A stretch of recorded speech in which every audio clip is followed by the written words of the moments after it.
very warm welcome to this week's Bromsgrove and Droitwich Standard podcast. Thank you for joining us. And also joining us today is Councillor Adam Kent, ahead of a big meeting tonight at Bromsgrove District Council. We spoke a few weeks ago about the local plan and the need to build on not only green belts but greenfield sites as well. And now tonight that will all be voted on. It is expected to go through, but obviously you can't take anything for granted. And here to tell us a bit more is Adam. Good afternoon. Good afternoon. You all right? Yeah, I'm all good, thank you. So, tell us a bit about this, because, we've been through this before, just saying that, Bromsgrove hasn't, unlike other areas, got enough brownfield sites, has it, to build on? Some areas have got, factory land and things. Obviously, some of them can be contaminated and things, and you have to wait for that. But Bromsgrove's got nothing like that, has it? It's pretty much nearly all greenbelt, up at nearly 80%. So you've got an issue whereby, to meet the housing need that we've got to provide, it's a government-led strategy, you've got to obviously estimate how many houses you're going to need up to a particular time. So we're looking up to 2040. And then obviously you've got to have a call for sites. You've got to work out where they're going to go. And then you've got to assess all of those sites. You want to obviously make sure that they're going to be sustainable, that we can provide affordable housing, and certainly these days also try and make sure there's a green element to it all as well, with solar power and renewables and everything else like that. And electric charging points. And electric charging points of all flavours, yes. Every house has got to have one, is that right? Well, to be honest, it's quite interesting, really, because if you do drive an electric car, just plugging into your standard, if you get a charger fitted at a standard home, it still charges at sort of like 20, 25 mile an hour. So overnight, you can pretty much fill the tank, if you know what I mean. Mm. So it doesn't have a massive effect on the structure of the property from a electricity point of view, but it may well be that it might be worth looking at providing, say, fast charging points on housing estates and things like that, so those that need something a bit quicker can. And it is so much cheaper, isn't it? I interviewed a taxi driver a few months back, and he was saying that he's a taxi driver, so he uses much more fuel than your average Joe, but he had £7,000 fuel bill reduced to £700 per year, so that was a tenth. And then the other thing he said about it was that it's a standard £90 charge for your service, because obviously there's not any really bad particles going through your engine and things like that. So that's really good as well. But obviously the elephant in the room is the fact that they cost about £30,000. And I think the last one I paid for my Mondeo that I drive at the moment was, I think it was about £2,500 or something. Yeah, but I suppose a lot of people do things on the PCPs or on the monthly fee. And I had something come through over the email this month for a high branded car for like £199 a month. So I think they're going to become a lot more affordable, and I think the driving factor that you've said obviously is it's so much cheaper. And the other benefit is there's no pollution. No. So it's solving a problem that we've had building up without us having to strategically really address it, because if you've got big diesels out there chucking loads of fumes out, on a housing site, it could be adjacent to a motorway or a dual carriageway, and if those fumes are no longer present, it's a much more enjoyable place to live, obviously.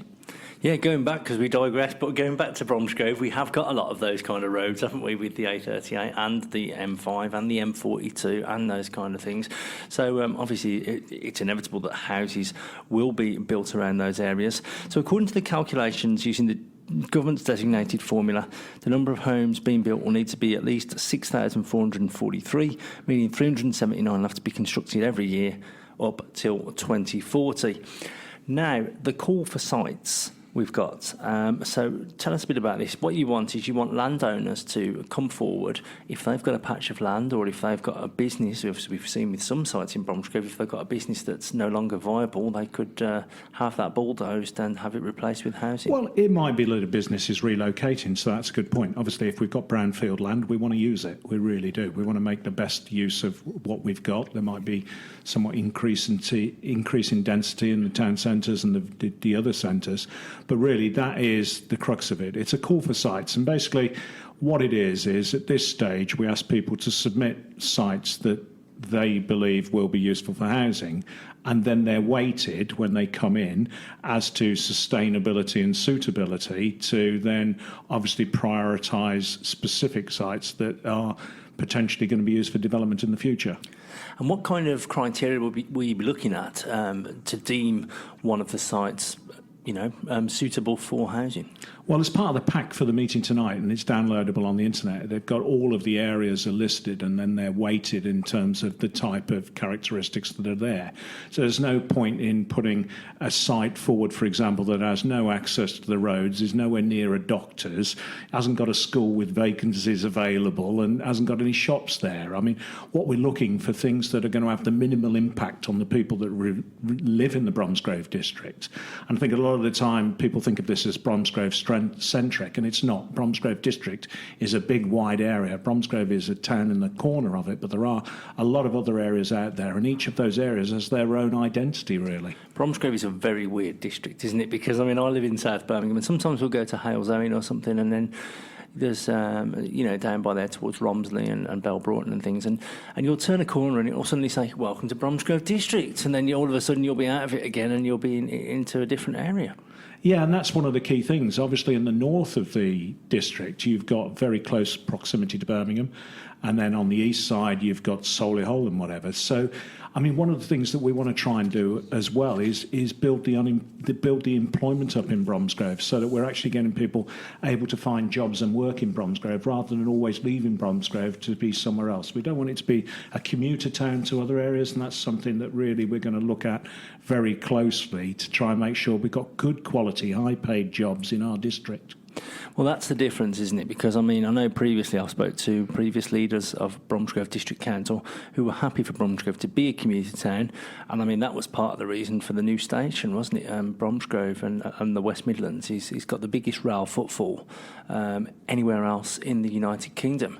And it's a case of a lot of people having lovely houses in Bromsgrove and going to Birmingham and Worcester to work. And that's how it's always been. But you want to reverse that? Well, I wouldn't say specifically reverse it. I think we want to make it a lot easier for people. Look, at the end of the day, it's great if you can hop on a train and get where you're going to work. But if it means you're getting in a car and you're driving there, you're putting the burden onto the infrastructure you've got. And that's the difficult thing for us to deal with. So if you can put jobs within walking distance of the houses, then it absolutely makes sense, doesn't it? But they've got to be quality jobs. What we want to try and make sure within Bromsgrove Town Centre specifically is that we can upscale those types of jobs that are available. So you're not just going into a retail job or something like that, great as they are with great career paths, but maybe we can bring some sort of technology side into it and start to develop a much better structured employment in that area. Now, we've got obviously the Bromsgrove Homes, and we've also got the duty to cooperate as well that's going to be coming in, which is obviously Birmingham and Redditch will be wanting to build homes in Bromsgrove District. And with this, with the local plan that's being put together, you can, to a certain extent, can't you, have a say on where their homes go as well? Well, it's quite interesting. I'm having many meetings on this with all of the neighbouring areas. It's just not Birmingham and Redditch. You've got Solihull, you've got Black Country, Dudley, and all of those other areas that are all looking at what they're trying to do. I think Birmingham's been very successful with brownfield development, and, you've got to look at each area and understand what they want to do. They're obviously going out and saying they don't want to build in Greenbelt in their patch.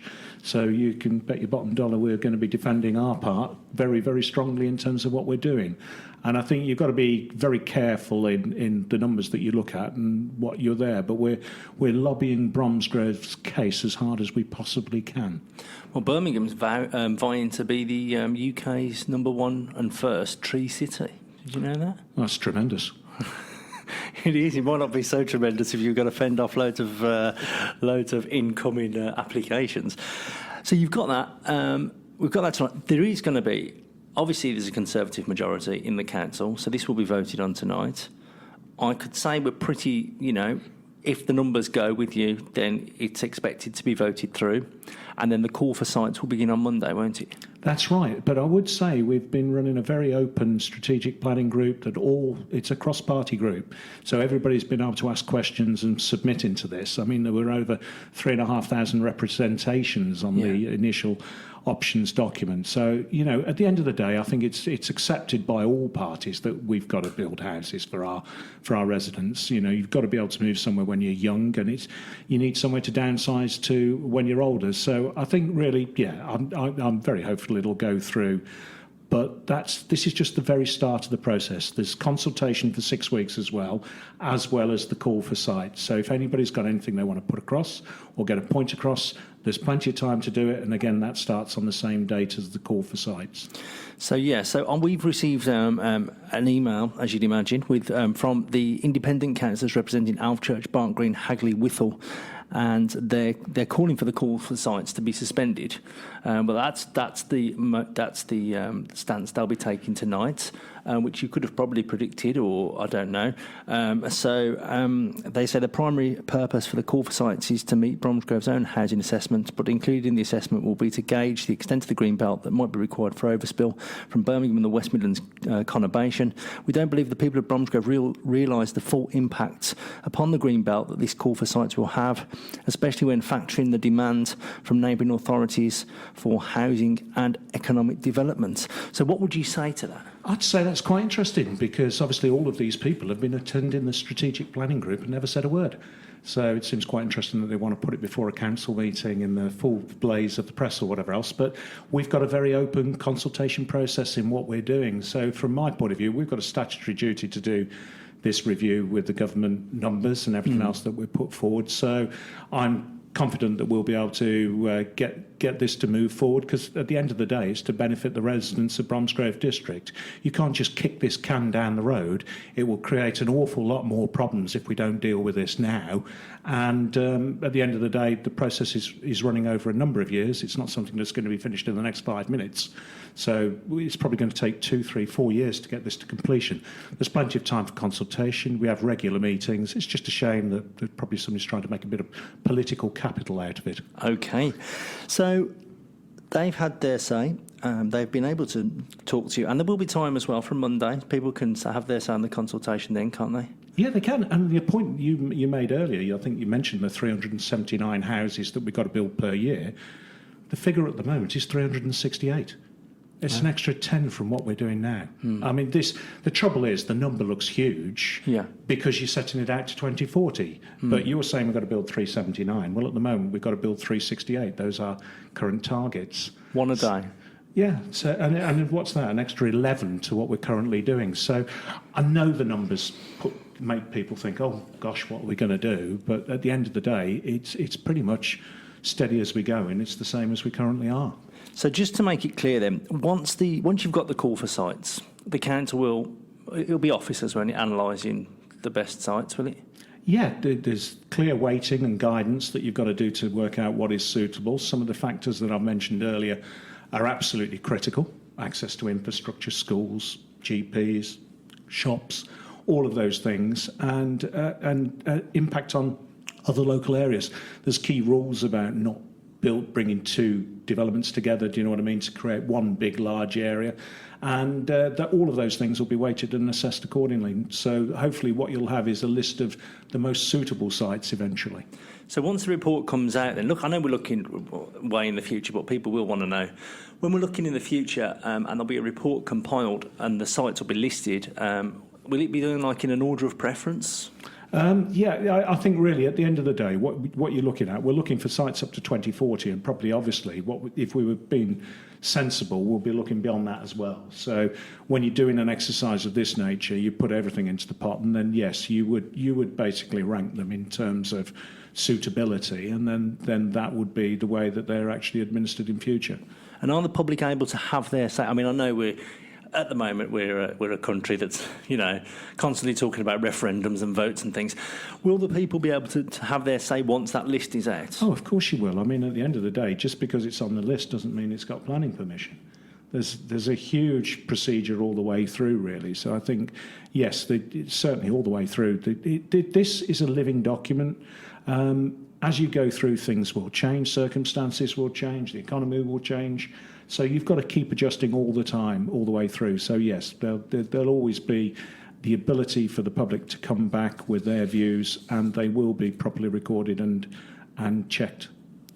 So just looking through this independent document we've been sent, they will want to make an amendment tonight. That's what they're going to be trying to put through. And they're saying, furthermore, there's a number of steps we feel haven't been met under the National Planning Policy Framework.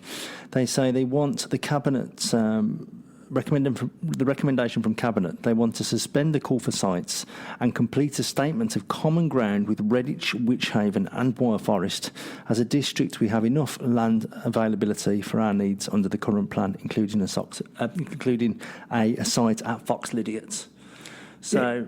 Yeah, it's really interesting, isn't it? I mean, one of the things, I've come into politics, I suppose, quite new from the private sector, trying to work out what the best way to get things done and to meet them. So when you have a strategic planning group that meets every month where everybody's got an opportunity, why would you suddenly come up with something that you haven't discussed in any of those groups, you haven't raised any of those concerns just before a big political meeting?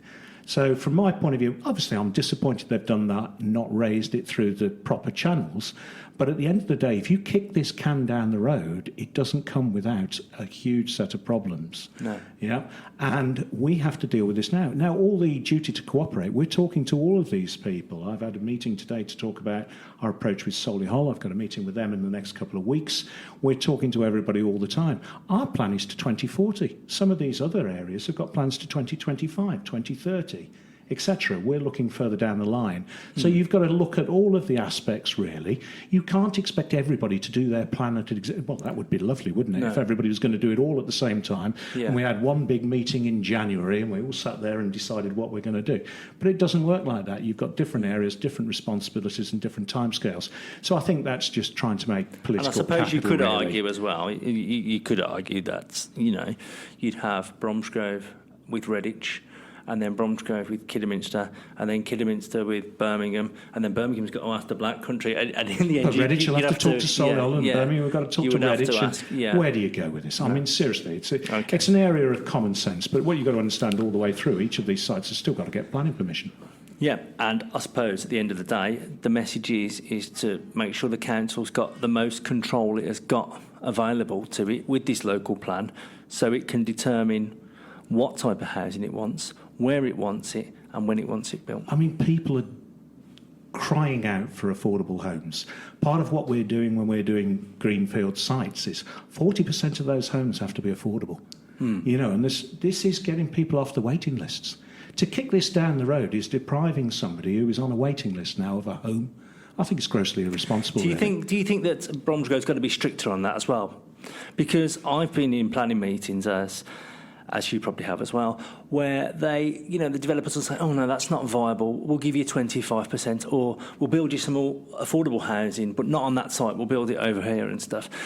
Bromsgrove surely has got to be more rigorous with these developers and make sure that they stick to that. If it is 40%, they've got to stick to 40%. They can't just say, oh no, we'll give you 25% because it's not really viable for us. They won't get through planning if they do that. I mean, look, at the end of the day, the planning committee is an independent group of councillors. It's a cross-party group that look at each application on its merits. And the Bromsgrove plan is quite clear. With brownfield sites, because of the additional cost, I think the figure is 30%. But with greenbelt or greenfield sites, it's 40% because it's obviously cheaper for them to develop. And what we've got to make sure is that our young and elderly people and those people on a waiting list have got somewhere to go. You kick this down the road, it's all very well saying, fine, I'm a NIMBY or whatever else. But it's our children that need a home to go and live in. It's our parents that want a bungalow. And if you're not going to build them, where are they going to go? They'll go somewhere else. Well, I realise that as well. And obviously, one of the biggest criticisms is that Bromsgrove is building too many homes for older people and not enough for young families. Well, I think that's changed now with the affordable side, and that's something I've looked at in great detail in terms of the way they're worked. So if you've got 40% affordable homes out of 100, then, it's quite clear. And we've all seen on the new developments, these coming into force now. It didn't used to be the case, but it is very, very common now. I'm seeing it certainly across my county division, which is Wythall as well. I'm seeing affordable homes in these developments that are giving people an opportunity to move into a house that they otherwise wouldn't have been able to do. My daughter's on a degree apprenticeship at the age of 19 in Telford. She's able to buy an affordable home on a 50% share. So that's what I want to be able to give people the opportunity to do, to have that same chance that they've got in Telford and those areas in Bromsgrove. So on behalf of the council, when this greenbelt land does start to get, used for housing, can you categorically promise to our standard readers and listeners that if it's greenbelt land, you will insist that developers do a 40% affordable housing? I'm quite happy. Look, at the end of the day, I'm elected. I'm elected on what I say I'm going to do. I'm elected on what I do when I'm actually there. And that's how people decide whether you are suitable for that job. So I can absolutely guarantee there is going to be the right number of affordable homes on these sites. That's what we need. I want to see young people have the opportunity that my daughter's had in Telford, in Bromsgrove, and I want to be able to deliver those solutions for those residents that want to downsize. There's a couple of them living in a house with 4 bedrooms. That house is needed by a family, but where do they go? If we don't build anything, I think it's an incredibly selfish way to look at it from the independents, to be honest. It is. Well, it is. It is a problem with with that, because you have got a lot of there are a lot of older people who would move, wouldn't they, if the homes were there, if the bungalows were there, and or like the smaller properties, because obviously once your kids move out and stuff, you don't need that amount of space. It's nice to have, but well, wouldn't it be ideal if you could see sort of an area where you've got sort of masonettes, where the ground floors for the elderly and the upper floors for a younger family or a younger couple? I mean, it's very difficult, but we need to ingratiate and get people to live together like this, and that's an ideal opportunity, isn't it? Bungalows are great, but they're not brilliant for using land, really. But there's many other ways. You could go up slightly higher. We could build more things in the town centres, increase the density there. I've got an office in Birmingham, and I've seen the density. I've seen the whole area change, in terms of in-town living, really, and then that provides the sustainability for the shops. It's all right for the people of the people of Alvechurch say we're not going to build any houses, but they're the first to complain when the butcher's closes down. Yeah. You've got to get the right level. You build these houses, you keep your villages going. Obviously, this isn't on the agenda now, but I would like to ask you about that, actually, because a few years that was a big plan for Bromsgrove. It was to make sure all the upstairs properties above shops in the high street and in the town centre were occupied by people living there, because it is unused space a lot of the time, isn't it? And is there anything you can do for that? I think there's a lot, actually. I think we've got to look at the way town centres operate. We've got to look at the way they're going to operate in the future. Let's be honest, all of us in this room, yourself, me, we buy off the internet.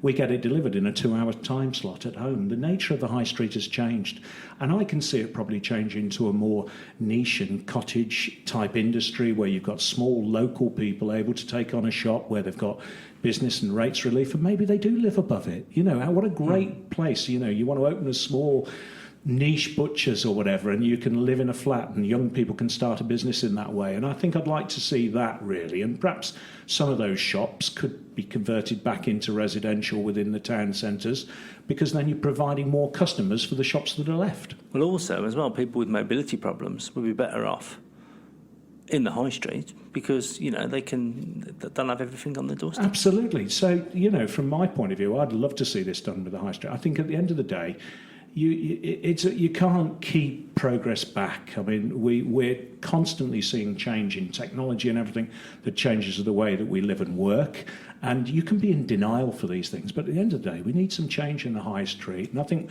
we've all been to these little villages where you've got 2 or 3 houses and then a couple of craft shops, and we like to go there, we like to spend times there, and I'd really love to see that for Bromsgrove and the outlying areas as well.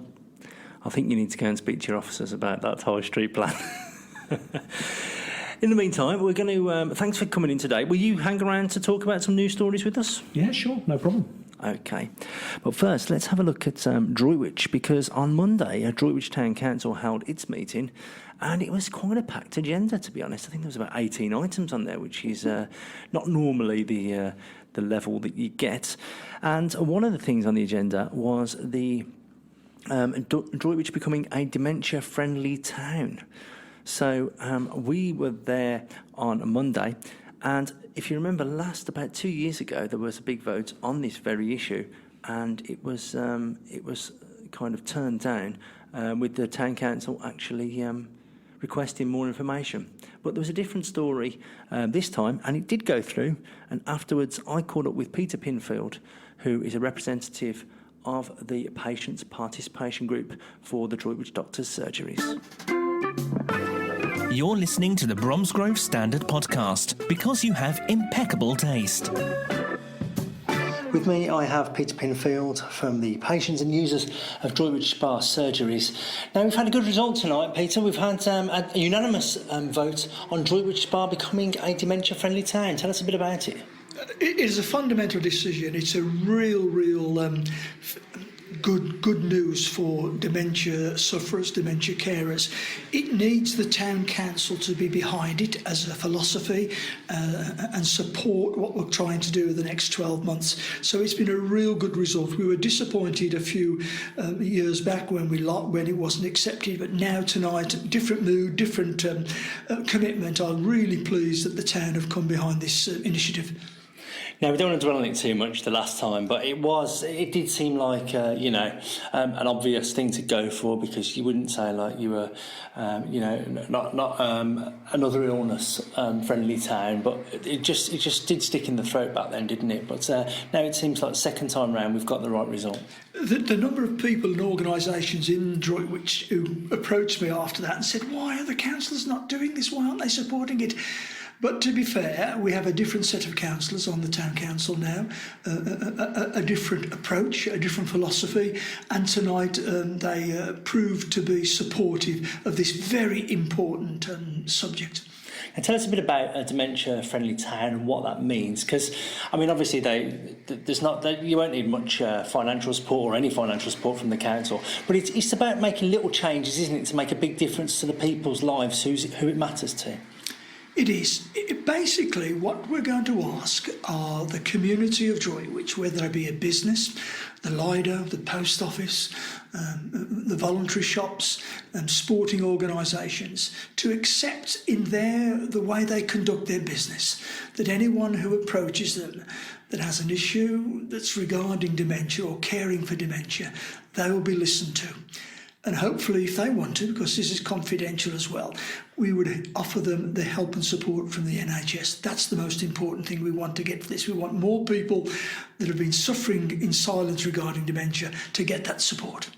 Because the figures stated earlier mentioned tonight that 270 people currently, they reckon, around 270 people have dementia in Droitwich Spa, but that's going to increase 90 every year. So you're talking in the next, 7 years or so, we could be talking close to 1,000 people living with dementia in Droitwich. Easily. And if you multiplied that across the Wythall districts and our other towns we've got in the county of Worcestershire, you're talking about thousands. And have we got the facilities and the services to cope? Well, the answer is we haven't at the moment, but this initiative of having a dementia-friendly town at least allows you access to advise people and guide people on what the best thing to do.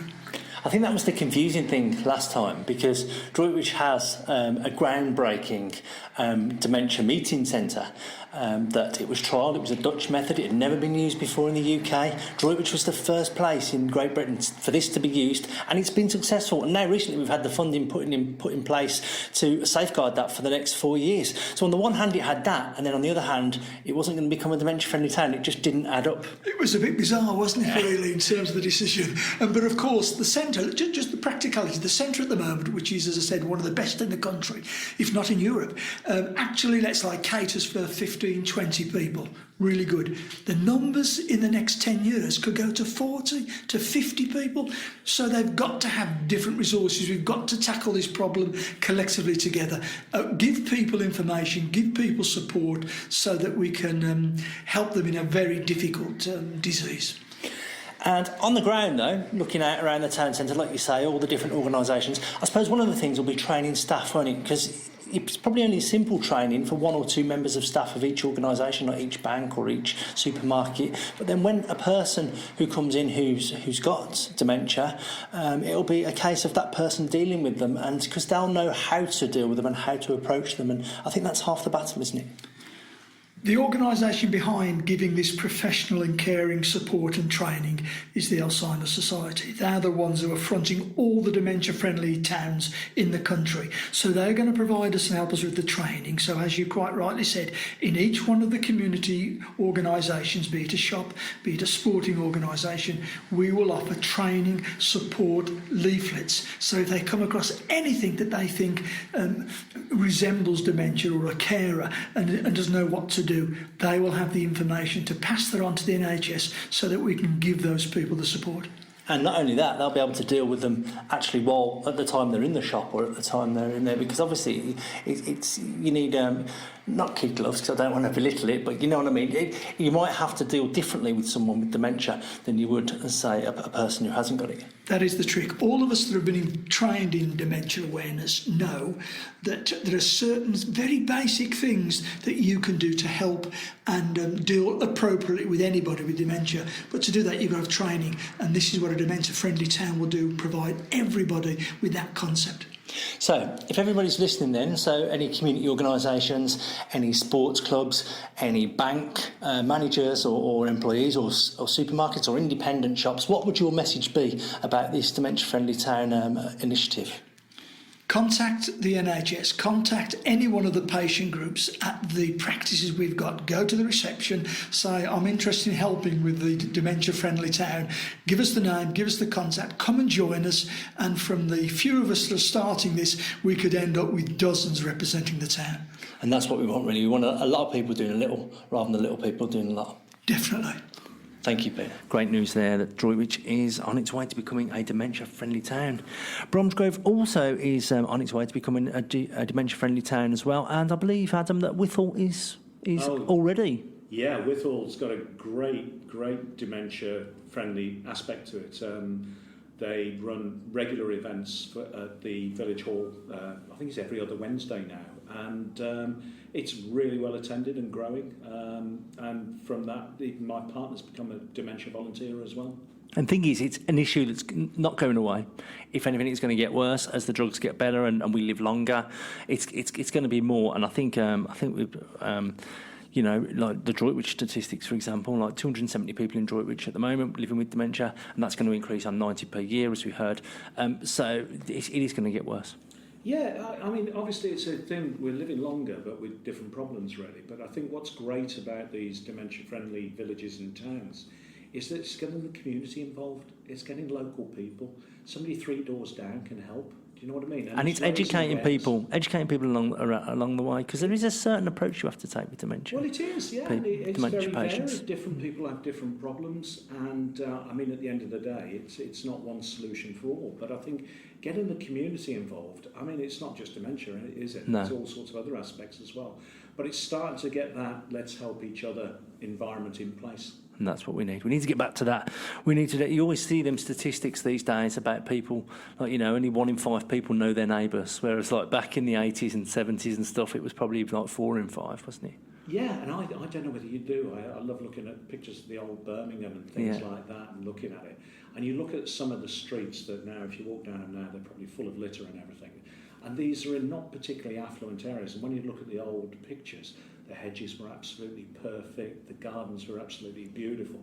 And I mean, I think really we need to get pride back in our community, don't we? And something like starting off with these dementia side really helps. It's getting the community. I think you need to sign up to keep Bromsgrove beautiful as well. Well, that's it, isn't it? Yeah, you go. That's it. Now you've done it. I'll be passing your details on. They're great. They're great supporters of the standard as we are of them. So yeah, keep Bromsgrove beautiful. They were good when they came in. Moving on to other issues now, and this was an issue yesterday, and it did affect roads and it did affect streets. It was the flash flooding in Bromsgrove yesterday morning. I've timed it right this week, actually, because I was at Droitwich Town Council on Monday, so I drove in. I'm at Bromsgrove District Council tonight, so I've driven in. And yesterday, I was on the train, which was perfect timing for me because I was able to go on Twitter and all the sites and stuff and collaborate all the flood warnings and the road closures and everything while I was on my way in at about 7:30, 8 a.m. in the morning. And we had loads of people on our website yesterday looking for traffic and travel updates, and quite rightly so. Bromsgrove's always been bad, hasn't it, for flooding? The town centre I'm talking now, not the district. We've always had issues with the surrounding roads. Yeah, as you're probably aware, the Wythall floods last year is actually my division. Yeah, as well, So I had over 300 homes affected. And actually yesterday I was out with the team, we were actually by one of the streams. And what's quite interesting now is one of the things we did after the Wythall floods that I think you can look at in other areas as well is they've got stream monitors now. So what happens is as the level of the stream comes up, you get an alert through to your mobile phone, so they're using technology. And invariably what you'll find is it's really difficult with the maintenance of brooks and streams because it can be that each individual homeowner has to maintain their own part of the stream. But what you'll find is you've got detritus that's been washed down the stream. It gets against a grate, it all backs up, and then that produces the flooding.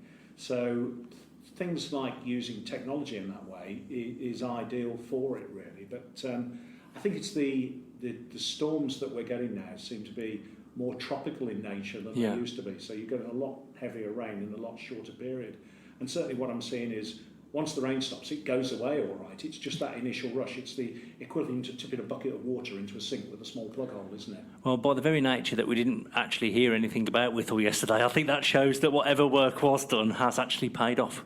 Yeah, and it's work in progress as well. There's quite a lot more schemes being looked at in that area. And obviously, with my Worcestershire County Council hat on as well, I think really, obviously, flooding is a big aspect of the situation in Worcestershire, and it's something that's being addressed.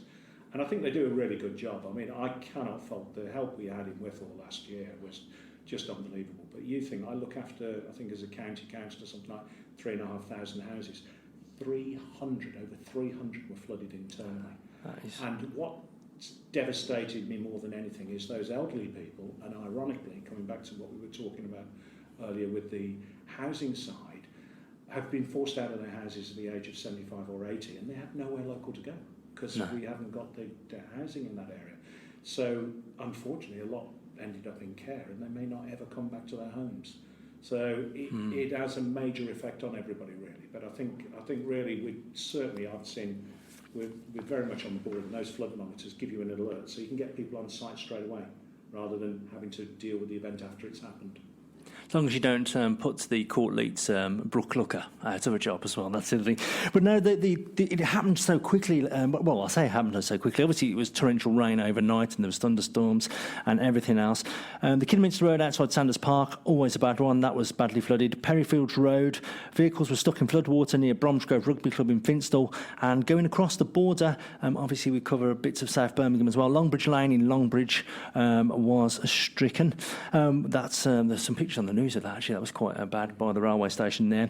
There were long delays on the 144 bus, which operates between Worcester and Birmingham, obviously via Bromsgrove and Droitwich, and also the northbound carriageway of the M5, not this bit, but further above Quinton, that was completely shut for a time. But the worst hit road in Bromsgrove, as it sometimes is, well, as it 9 times out of 10 it is, the A38 by Morrison's, which the police had to actually close for a time and divert the traffic around the area. Driver Tracy Gardner told The Standard, it was absolute chaos. The manhole covers burst open and people could simply not get through. I went to Aldi, and the exit that the cars were supposed to use was unnegotiable, so drivers had to come in and out of the entrance. It was extremely dangerous. Paige Kemp from nearby Superblind said the A38 and car park were completely flooded. Whenever a car went by, we had a tidal wave of water. It didn't quite reach the door, but it nearly did. We spoke to the highways teams this morning. They did say, because some people asked if the drains had been blocked, but they said that, John Fraser and his team were down there yesterday, and they searched through the manholes, and it wasn't blocked. It was just the sheer volume of rainwater took its toll, and once they'd cleared that and once the rain had stopped, everything was fine again. In some places in the UK, I know there's a month's worth of rain falling in one day yesterday, so that just shows you the extent of the rain. Thankfully, it's a bit brighter. It's not tropical, but it's a bit brighter. See, that's what you were saying about the tropical storms. You don't mind tropical storms if you get the rest of the weather as well, the tropical heat. We've got the other big story this week, Thomas Cook, obviously, the demise of Thomas Cook on Sunday. We've spoken to some holiday makers. People are saying to us on Facebook, they've been quite critical actually. They're saying, why haven't you spoken to people who've lost their jobs? And we do want to speak to people who've lost their jobs, but obviously if you don't know anyone who's at Thomas Cook, and we have put a call out there, and a couple of people did say that on the Facebook page, and I have personally messaged those to say, look, you work for Thomas Cook, give us your contact details, and we will do a story about the job losses locally. But obviously we're waiting for that. Holidaymakers affected as well, so there's going to be more about that in the paper this week, and hopefully we'll have spoken to some people who have had the horrible impact of losing their job, and hopefully we'll get something in there this week. I know there's a couple of places in Birmingham who've actually already jumped up to say, we're travel agents and we're prepared to offer jobs to people. So if you are in that predicament at Thomas Cook, have a look around, and you'll see some companies looking to hopefully employ some of the Thomas Cook workforce. Because obviously they'll have the skills and knowledge, won't they? Well, yeah. I mean, the interesting thing with that as well is actually the sheer amount of debt that the company was carrying. I think they were talking about 1.5 billion or something. 1.7, I think it was. 1.7 billion. I mean, honestly, it's ridiculous, isn't it, really? The fact that money it all got gone? to that stage. And the level of pay, obviously that's hit the thing that the chief executives are paying, so let's hope they do the right thing and start looking at giving some of it back to some of the staff. Well, we saw that with MG Rover as well. Yeah, that's right. Happens a lot, doesn't it? But let's hope they get sorted fairly quickly. A couple of stories on Droitwich as well, because we spoke to Sarah Kent, the sergeant in Droitwich. She was saying there's been an increase in sneaking burglaries over the summer, which is uncharacteristically high. Apparently, properties now, people are sneaking in, even when people are at home, and stealing valuable items which are easy to conceal, such as purses, cash, jewellery. So people have just been warned, not just in Droitwich, anywhere really, because we've had some distraction burglaries of late in Bromsgrove and these sneaking ones. Because Sarah pointed out, she said, you know, if you're upstairs having a shower or, you know, you're away, people don't tend to, most people, I would say 99% of people lock their doors when they leave the house, but you don't think about it so much. If you've got one of these doors that doesn't automatically lock, if you've got a Yale, obviously that'll just lock, won't it? I'm sure other makes of those kind of locks are available. But if you're in the house and what she wants and what she thinks other people should do is get into the habit of locking doors when they're inside. Absolutely. And windows. Absolutely. And one of the things I'll say, certainly when I've been out delivering leaflets or talking to the residents, you'd be amazed how many times you come up to a front door with the keys hanging out of the door, or even on the cars, you know. And I think sometimes you're in a rush, you've got a couple of kids you're trying to put into the house or whatever else, you don't think, but I think that's really good advice. Just make sure you do. Leave the key on the inside and lock the door when you come in. It's a simple thing, and it's something that once you get into the habit of doing, you will do it naturally, won't you? But it's obviously getting that ingrained into your head. People in Droitwich whose path is blocked. This is another one from Sergeant Sarah Kent. Councillor Bob Brooks raised this in the meeting on Monday, and because they've seen it a lot in Bromsgrove District. Bromsgrove Safe and Neighbourhood team are really good at this, actually, to be fair, with cars, you know, parking on the pavement right up against hedges, and people can't get through. Now, there was always been a bit of an issue with this, hasn't there? You'll know this with the council. Is it the council's parking wardens who are responsible? Is it the police? And there was always that, who do we call in what respect? And then there was different people were saying, it's different. It depends on the highway code. If they've breached this, then it's an enforcement issue and all that. But now it seems like it is getting more clearer, because in London there's basically a no parking on the pavement rule, full stop, and we are moving towards that. And I've noticed a few times now, I mean, a lot of the time that the police will just leave a warning notice. I mean, I think they can prosecute them, but Sergeant Kent said on Monday, if you are going to report this to the police, can you please make sure you actually have someone who's obstructed? It can't be someone just looking out the window going, I think a pushchair will be obstructed there, or I think a wheelchair or a mobility scooter person won't be able to get through. What they have to do is you have to have a physical person there who has been obstructed, because they will need to make a statement, but it will help hopefully clamp down on this issue. Yeah, this is quite an emotive topic, really, and it's funny you should bring it up, because I think I'm quite close to having the first pavement parking ban approved in Wythall. I don't know whether you know an area called Dickens Heath in Surrey Hall. I do. Yeah. They've actually done it through a bylaw. Oh, right. But the problem you've got, obviously, you've got old infrastructure with houses that were designed probably not even for a car in mind, maybe one. And then when you go there now, they might have 4 cars, so where do they park?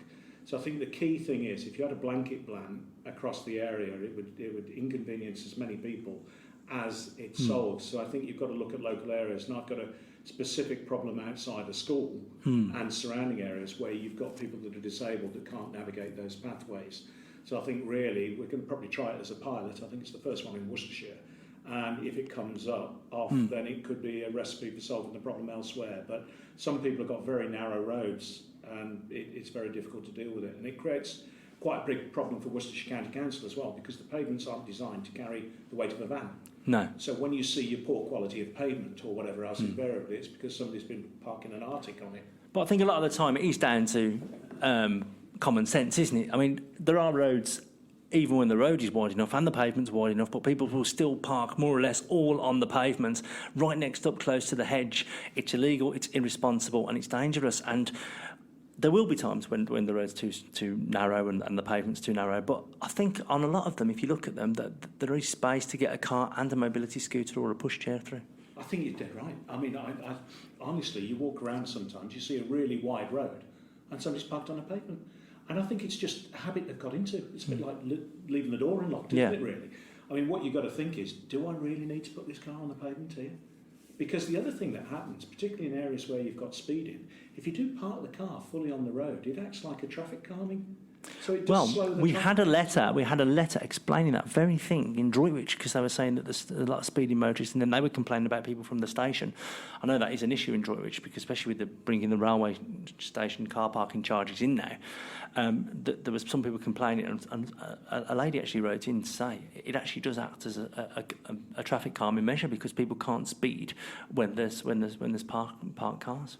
Perhaps it's we've got to raise a bit of an awareness of it, really, and say, sort of think pavement or whatever slogan we can think, and then really think about what you're doing. But certainly within my area, I know if they did park on the roads properly, it would really then solve two problems. One, you'll be able to walk down the pavement with your pushchair or your mobility scooter, and two, it would slow the traffic down. Definitely. Got some good news as well for Droitwich Police while we're on the subject. 10 new officers come in as part of the improvements. So that's great news, because you've got to admit, Adam, your party, they weren't the best before, were they, when they made the police cuts, but we do seem to be getting back to those numbers now. You have to live within your means, don't you? And everybody suffers, and we've suffered for the debt we were left with, really. But I think it's absolutely brilliant. I think Bromsgrove's got 25 extra officers coming in, and there's more planned. And that makes a hell of a difference, because what that can do is start to deal with specific crimes, targeted and everything. And I think it's great news. I've been lobbying Sajid and all sorts of ministers over a particularly long time for this type of action. And really, when you look at what it costs to the benefit it brings, it's an absolute win-win situation. The more police, the better at the moment. Definitely, and I think the spiralling crime in different areas, the knife crime and stuff, is down to the cuts. Now, I know you'll say you've got to live within your means and stuff, but I think most Conservatives would admit that the cuts that the police have undergone were too savage. My area, the biggest issue facing all of my residents was crime. There's no doubt about it. And the problem you've got is when you drill into it, it's where that crime's coming from. You talk about the knife crime, and then when you look at it, it may well be drug related. So, there's a lot of things that I think we can do. And I mean, at the end of the day, you've got to look, where is this crime coming from, and what is the reason for it? And particularly in the north of the area, we've got a lot of car crime from gangs coming into Birmingham. You've got county lines issues with drugs and everything else as well. And I think the people out there that are buying drugs, you've got to work out the reason you're buying those drugs, but that's why we've got the crime. Oh, yeah, no, I realise that. And county lines is a big problem for all our villages and towns. And in Worcestershire alone, I mean, we've got Malvern, Droitwich, they've all had the problems. But I do think it was such a shame. And I think the problem is with those cuts back under the Theresa May government, you had, obviously she had to save money, but some of the officers she was losing, and some of them, all those years' experience, it does mean now that we're having to play catch-up, and you've got to recruit all these new officers and get them up to speed. And this is what, I mean, this is what these Droitwich officers will have to do now. They're coming in, they're response officers. It's going to be great news for Droitwich. Hopefully it'll cut the crime in Droitwich. And also, but they've got to have to take time to learn the area, liaise with the community, find out who they should be keeping an eye on, who's okay, that kind of thing, and who can offer them help, that kind of thing. And it all takes time to redress. Yeah, it does, I suppose. But at the end of the day, if you've got somebody on the street in uniform, it's starting to stop crime. If they're younger, they can probably run a bit quicker. They might be able to catch who they're chasing. But really, it's brilliant to see. And I mean, look, we can look back in the past, can't we? Or we can look to the future. And the future now looks a lot better on the crime side. Sajid has been probably majorly responsible for this from his position as the Home Secretary. He's been banging this drum for an awful long time. And to be honest, isn't it brilliant that when you're able to talk to an MP and say this is a problem, that you actually finally see somebody putting the money where the mouth is and actually doing something about it. And I think if we can get crime down, it makes people feel a lot safer on the streets, and it's just a much better well-being. I think the other thing is as well is a lot of the time, I know crime has increased, but there is also the fear of crime as well. And having more officers on the streets, more response officers, people, hopefully response times improving because they'll have more people to attend. Hopefully that will also cut the fear of crime with the crime. Well, I've done quite a lot with Smart Water. I don't know whether you're aware of that. We've done loads on Smart Water. Ruby becoming a Smart Water village. Yeah, I think Bentley's basically crime-free now after the Smart Water. I put out something like 1,400 kits in Wythall, I think, and it's again using technology, you see. I mean, if you think about it, I mean, I'd push really. I don't know why nationally we don't give everybody a set of smart water free who's got a house. If you think, if we got, I don't know what, 30 million houses at 10 quid each, 300 million quid, and you eliminate burglary. Yeah. I mean, how much time is that going to save the police? So it's spending to save, isn't it? And then that perception and fear of crime that you've talked about, it's dealt with, isn't it? At least they feel like they're doing something about it. And what you were saying really about being able to open the door, if you've got a smart water sticker on there, even if you've left your door open, they aren't going to want to pinch it. And if they know if they get caught with it, they know where it's come from. Definitely. Although we will point out that's not a fail-safe for locking your door. So please do that as well. And finally, we'll just before we move on to the sport, Cofton Hackett's they've got the brand new Cofton Village Hall opening. It's already open, but it's the official launch this weekend. It's a £1 million village hall. It's new state of the art on East Works Drive and Gravely Lane. There's going to be showcases this weekend, Saturday and Sunday, 12:30 till 4:30. So get yourself down there if you live around that area, because Cofton's had a big problem with not having anywhere where the residents can meet.